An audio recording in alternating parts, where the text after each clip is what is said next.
अब जबकि हमने अपनी तमाम रिएक्शंस को देख लिया है, तो देखते हैं कि क्या हम इन तमाम रिएक्शंस को एक साथ मिलाकर कोई सादा से ऑर्गेनिक कंपाउंड्स बना सकते हैं। तो हमारा मकसद बेंजीन से इस मॉलिक्यूल को बनाना है। एक तरीका जो आप इस्तेमाल कर सकते हैं वो है रेट्रोसिंथेसिस। लिहाजा आप पीछे की तरह सोचने की कोशिश करें और खुद से सोचें कि इस मॉलिक्यूल का प्रिकर्सर क्या हो सकता है, यानी कि इससे पहले आने वाली चीज़ क्या हो सकती है, या कह लें कि इस मॉलिक्यूल को बनाने वाली चीज़ क्या हो सकती है। इस बात के तज्जिए के लिए आपको देखना होगा कि रिंग के साथ कौन कौन से ग्रुप्स लगे हुए हैं। और अगर मैं ऊपर ब्रोमीन को देखूं तो मैं जानती हूँ कि ये ब्रोमीन ऑर्थो पैरा डायरेक्टर है, क्योंकि मैं जानती हूँ कि इस पर इलेक्ट्रॉन का लोन पेयर मौजूद है, इसलिए ये ब्रोमीन ऑर्थो पैरा डायरेक्टर है। लेकिन अगर नाइट्रो ग्रुप को देखें तो मैं जानती हूँ कि ये मेटा डायरेक्टर है। मैं जानती हूँ कि ये मेटा है चूंकि इस नाइट्रोजन पर +1 फॉर्मल चार्ज है। और अगर रिंग के साथ लगे एसाइल ग्रुप को देखें तो मैं जानती हूँ कि ये भी मेटा डायरेक्टर है, क्योंकि यहाँ पर जो कार्बोनाइल कार्बन है ये पार्शियली पॉजिटिव है। अगर हम ये देखें कि कौन से ग्रुप का आखिर में इजाफा किया गया था तो हमें ये पता चलता है कि ब्रोमीन का सबसे आखिर में इजाफा किया गया था, क्योंकि ब्रोमीन जो है वो नाइट्रो और एसाइल ग्रुप दोनों के मेटा है। लिहाजा हम आगे बढ़ते हैं और प्रिकर्सर बनाते हैं। हम ब्रोमीन को बेंजीन से निकाल देंगे तो हमारे पास बेंजीन रिंग बाकी है, साथ एसाइल ग्रुप और नाइट्रो ग्रुप भी लगे हुए हैं। अब आगे हम देखते हैं कि ब्रोमीन को कैसे बेंजीन रिंग में शामिल किया जाए, और यकीनन ये हम ब्रोमिनेशन रिएक्शन की मदद से कर सकते हैं। लिहाजा आपको ब्रोमीन और कैटलिस्ट जैसा कि FeBr3 की ज़रूरत होगी। चलिए देखते हैं कि क्या हम अगले प्रिकर्सर को ढूंढ सकते हैं। लिहाजा हम ये मॉलिक्यूल बनाने के लिए क्या कर सकते हैं। अच्छा, तो एक दफ़ा फिर हमारे पास दो ग्रुप्स हैं, तो हम नाइट्रो ग्रुप को इसमें शामिल करने के लिए नाइट्रेशन कर सकते हैं, और रिंग में एसाइल ग्रुप शामिल करने के लिए हम फ्रीडल्स क्राफ्ट एल्काइलेशन कर सकते हैं।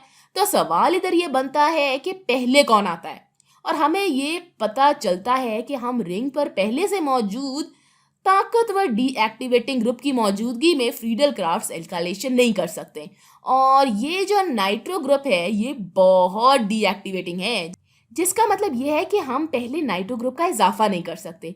एसाइल ग्रुप नाइट्रो ग्रुप से पहले आएगा, जिसका मतलब है कि इस स्टेप में हम नाइट्रो ग्रुप को डालेंगे। हम अपनी बेंजीन रिंग से नाइट्रो ग्रुप को निकाल देंगे और हमारे पास बेंजीन रिंग और एसाइल ग्रुप बाकी रह जाएंगे। और अब हमें नाइट्रेशन करनी है, जिसके लिए यकीनन कॉन्सेंट्रेटेड नाइट्रिक एसिड और कॉन्सेंट्रेटेड सल्फ्यूरिक एसिड की ज़रूरत है। ठीक है, अब हमें बेंजीन से सीधा इस मॉलिक्यूल की तरफ आना है, और हम जानते हैं कि ये सब कैसे करना है। यकीनन यहाँ पर फ्रीडल क्राफ्ट्स एसाइलेशन रिएक्शन करना है हमें। और अगर हम सोचते हैं कि किस तरह का एसाइल क्लोराइड हम इस्तेमाल करेंगे, तो हमें सिर्फ यहाँ कार्बन के नंबर को गिनना है। तो यहाँ पर 1 और 2 कार्बन है, इसलिए हमें 2 कार्बन एसाइल क्लोराइड की ज़रूरत है। और फिर हमें कैटलिस्ट की भी ज़रूरत है। एल्यूमिनियम क्लोराइड यहाँ कैटलिस्ट के तौर पर काम करेगा, तो हमारी सिंथेसिस यहाँ पर मुकम्मल होती है। हम फ्रीडल्स क्राफ्ट एसाइलेशन से शुरू करेंगे, और एसाइल ग्रुप मेटा डायरेक्टर है जो कि नाइट्रो ग्रुप को मेटा पोजीशन पर डायरेक्ट करेगा। और आखिरकार हमारे पास 2 मेटा डायरेक्टर्स हैं जो कि ब्रोमीन को इसकी हतमी पोजीशन पर डायरेक्ट करेंगे। और अब हम ये रिएक्शन मुकम्मल कर चुके हैं। चलें एक और सवाल करते हैं। अच्छा, यहाँ भी पिछले सवाल वाले ही ग्रुप्स हैं, लेकिन यहाँ टारगेट मॉलिक्यूल थोड़ा मुख्तलिफ दिखाई दे रहा है। तो हमें पिछली सिंथेसिस की तरह इन रिएक्शंस को मुख्तलिफ तरतीब से करने की ज़रूरत है। चले एक दफ़ा फिर सबसे पहले ग्रुप्स का तज्जिया करते हैं। तो ब्रोमीन यहाँ पर ऑर्थोपैरा पोजीशन पर है, चूँकि इस पर इलेक्ट्रॉन्स के लोन पेयर्स मौजूद हैं। हम जानते हैं कि नाइट्रो ग्रुप मेटा डायरेक्टर है, चूँकि इस पर +1 फॉर्मल चार्ज है, और हमारा एसाइल ग्रुप भी मेटा डायरेक्टर है चूँकि कार्बोनाइल कार्बन पर पार्शियल पॉजिटिव चार्ज है। लिहाजा जब हम इन ग्रुप्स की तरफ देखते हैं और सोचते हैं कि सबसे आखिर में कौन सा रिएक्शन होगा, तो हमें पता चलता है कि नाइट्रेशन सबसे आखिर में होगा, चूँकि ये नाइट्रो ग्रुप इस एसाइल ग्रुप के मेटा है, चूँकि हमारा एसाइल ग्रुप मेटा डायरेक्टर है, और ख़ास तौर पर हमारा ब्रोमीन ऑर्थो पैरा डायरेक्टर है, और यकीनन नाइट्रो ग्रुप ब्रोमीन के ऑर्थो है। लिहाजा इस बात की समझ आती है कि नाइट्रेशन सबसे आखिर में होने वाला रिएक्शन था। अब अगर प्रिकर्सर को देखें तो नाइट्रो ग्रुप को हम हटा दें तो हमारे पास बेंजीन रिंग होगी, और रिंग पर ब्रोमीन होगा, और रिंग पर एसाइल ग्रुप होगा। लिहाजा एक दफ़ा फिर हमें कॉन्सेंट्रेटेड नाइट्रिक एसिड और कॉन्सेंट्रेटेड सल्फ्यूरिक एसिड को शामिल करने की ज़रूरत है।